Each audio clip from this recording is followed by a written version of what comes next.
Welcome sa Pinas Showbiz News ngayon.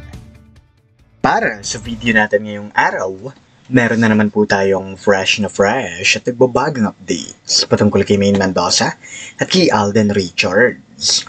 Kung tunay mong mahal si Maine Mendoza at Alden Richards at ngayon ko lang nakadalaw o di naman kaya ay naligaw sa channel na ito, please po, i-click mo na yung subscribe and bell buttons para lagi kang updated sa mga kaganapan kina Maine at kay Alden. Ang pag-uusapan po natin ngayong araw ay may kinalaman po dito kay Maine Mendoza at kay Alden Richards. Siyempre, unahin natin sa Maine Mendoza. Okay? Kung saan, ito nga pong si Maine Mendoza ay napansin din ng mga netizens, ano? Hindi lang naman yung ating team, ano? Kung saan siya na lang po yung umako. Alam niyo po yung umako, yung parang siya na lang yung kumuha ng responsibility kung bakit ganun yung nangyari sa kanya.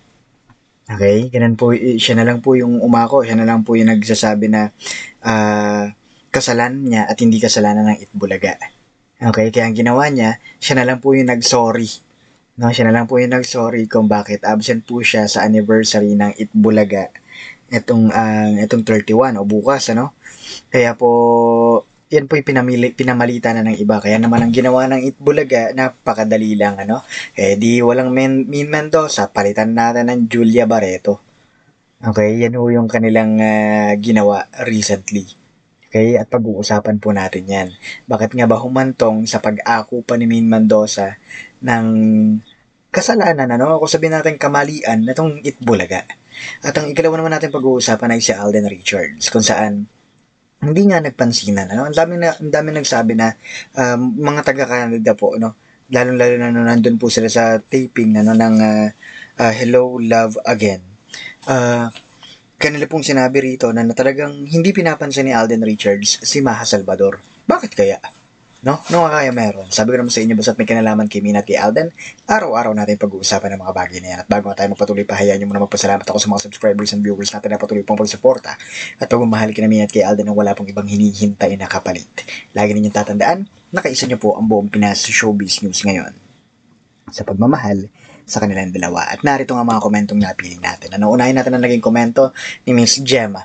Sabi niya rito, "Hi Mr. Pinas, magulo ang mga ginagawa nilang paninira kay Maine. Sabi nila, nagsorry si Maine kay Ibiang kasi hindi mabigyan ng anak ni Maine ang anak ni Ibiang. Tapos ngayon, may vlogger na nagsasabi na may anak na raw sila ni Vic Soto at Maine, ano? 'Di ba? Si Vic ang isa sa gumawa ng sarsuela, nakakahilo na sila. Hindi ko maintindihan bakit nila ginagawa kay Maine ito. Wala namang ginagawang masama si Maine sa kanila, bagkos natutulungan pa sila ni Maine. Hindi ko pinanood yung vlog tungkol sa anak issue nila ni Vic, ano? I-forward lang ng mister ko sa akin, baka daw umiyak ako. Sabi ko bakit ako iiyak, hindi naman totoo yun. Kahit yung sa kanila ni Arso. Wala lang silang magawang mabuti sa buhay nila. Salamat Mr. Pinas, medyo out of line ang comment. No problem po, ano. I appreciate your comment po, Miss Gemma. Well, that's the sad reality. Okay, that's the sad reality. They kept on making stories against Maine Mendoza.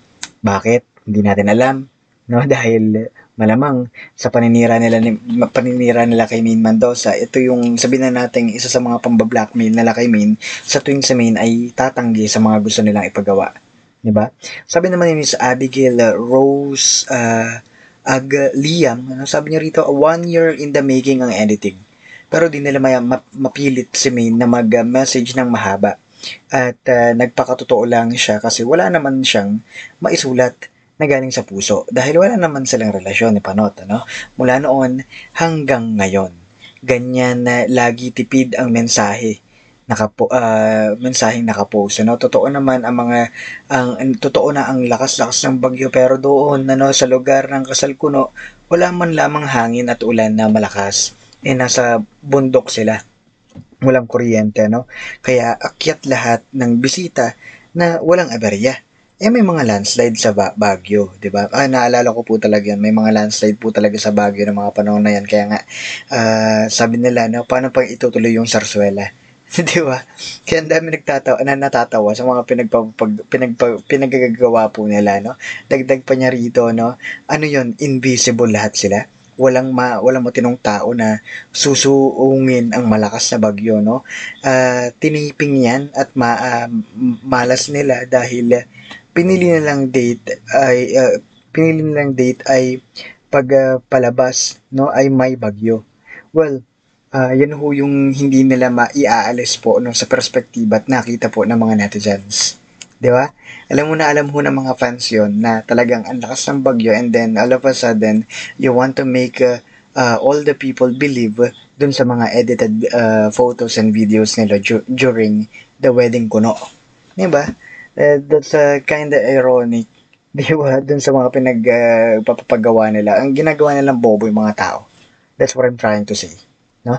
Sabi naman po ni Mia de la Cruz, Mr. Pinas, hindi nila magagawang tanggalin si Main sa Itbulaga. Mas lalong walang manonood sa kanila. Mr. Pinas, never talaga nilang mapilit si Main, si Main maglagay ng long caption kahit noon pa. Ni hindi nga malagyan ng sweet words, kawawang mga Armin. Well, sa totoo lang po, Miss Mia de la Cruz, ako po hindi pa rin talaga naniniwala na si Main Mendoza yon, kasi we know it from the very beginning how Main Mendoza acts kapag po siya ay nakaka-relate, kapag po alam niyo yan, pag mahalaga yung nangyayari, talagang very expressive si Main Mendoza, no? She would take time to express her feelings sa mahabang caption talaga, di ba? She will use right words for her to express dahil natutuwa siya dun sa pangyayari. Pero kung atin pong babalikan lahat po na may kinalaman kay Panot, talagang mapapaisip ka. That's not Main Mendoza. And I still believe na hindi si Main Mendoza yung ganun. Kasi alam natin siya kung paano siya mag-message. Okay? Ngayon, pag-usapan natin na ang sentro ng ating mga updates. Isa sa sentro ng ating mga updates ay si Main Mendoza. Okay? Kung saan ang dami pong natatawa sa kanyang pinagagawa ng kanyang social media manager, kung saan si Main Mendoza ang pinamukha nilang masama. Okay? Si Main Mendoza ang umako ng lahat kung bakit nai-issue siya, natatanggalin siya sa Itbulaga. Paano nangyari yon? Dahil po napakasimple, pinost po, no, gamit pong social media account namin na siya po ay nagsasorry dahil hindi po siya makaka-attend ng anniversary ng Itbulaga this coming July 31, 2024. Okay? Yan po yung nangyari doon. Kaya naman, sabi ko nga sa inyo, no, hindi na po mga bulag ang mga tao ngayon. 'Di ba? So, ang gustong palabasin nitong management ni Main Mendoza, si Main ang talagang isinakripisyo, no? Isinakripisyo ang lahat para sa 45th anniversary ng Itbulaga. Okay? Pero sa nakikita ko po rito, parang di natatagal no? Itbulaga. Kung naman mangyari, di go. Di ba kailangan natin tanggapin? Dahil, alam niyo naman, di ba? Ang negosyo nila, palugi na. Luging-lugi na nga, baka ang dami ng utang. Di ba? At para naman po sa sentro ng ating mga updates, ang dami nagtatanong po sa atin, no? Ang dami pong nagtataka, Mr. Pinas, ba't naman po hindi pinansin ni Alden Richards ang isang Maha Salvador sa Canada? Ang dami pong picture na nakita at nagpatunay na ito pong si Maha Salvador ay nasa Canada, no? Nakapagpa-picture pa nga po sila ng kanyang asawa doon po sa gustong pumartner kay Alden, kay Sakang. Okay? So, kaya po ako'y natatawa na lamang dahil kung talagang close sila, pati kay Alden, may pictures, di ba? At may videos. Pero ano nga bang dahilan kung ba't hindi po, bakit sinasabi ng mga netizens at ng mga fans doon sa Canada na hindi talaga sila pinansin ni Alden? Number one, maaaring dahil siguro busy talaga si Alden, sa kanyang mga scripts, no, at mga deliveries kapag nasa taping, kasi nga naman batian pa siya, no, dito kay Maha Salvador. Okay, pangalawa, maaaring alam natin na itong si Maha Salvador ay isa sa mga konsentidora, di ba, ng Sarsuela. Kaya nga sabi ko sa inyo, di ba, paulit-ulit kong sinasabi sa inyo, huwag masyado magtiwala sa mga taong nakapalibot kay Main Mendoza. Hindi natin alam kung sino doon yung mga ahas na kakagat sa kanila bigla. na sa kanya bigla na madalas pagkatiwalaan pa niya.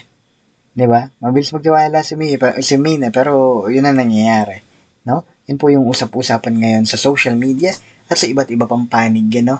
Ng kung nasan man si Mina at si Alden. Sa muli, ito po ang Pinas Showbiz News ngayon.